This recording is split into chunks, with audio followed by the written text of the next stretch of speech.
امروز در شهر دوشنبه جلسه دهم گروه کاری مشترک تاجیکستان روسیه اوید با عملیگردانی سوچنامه بین حکومت جمهوری ترکستان و حکومت فدراسیون روسیه درباره فعالیت مهنتی و حفظ حقوق منفعت‌های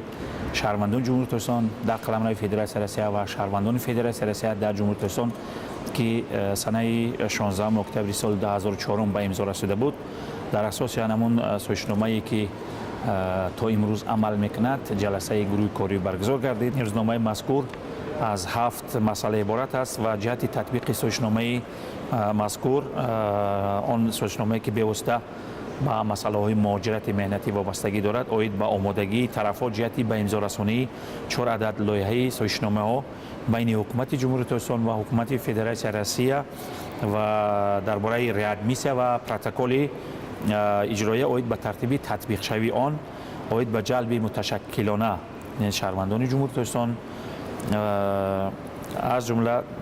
آنچه که اشاره کردیم و درباره فعالیت مهنتی موقتی در قلمرو فدراسیون روسیه درباره سقوط اجتماعی و تامین نفقه شهروندان یعنی که مهاجران مهنتی ما طرف‌ها و اوید به همکاری در ساحه مهاجرت یعنی مبادله اطلاعات روخت آن نفرانی که ممنوع شدند در فدراسیون روسیه و سر وقت پیشنهاد نمودن رویخط آنها به تاجیکستان و جنوب تاجیکستان. اینچنین در جلسه مذکور وابسته به همکاری وابسته به مقام نمایندگی مقامات مهاجرتی طرف‌ها کار گروه اکسپرتی دور به بررسی 5 کاتگوری 5 همون گروه شهروندانی که از جمهوری ترکستان هستند و وارد شوی آنها با قلمرو فدراسیون روسیه منع کرده شده است. اوید به حل مسائل اعتراف سرتیفیکات های طبی، اوید به وضع سلامتی مهاجران و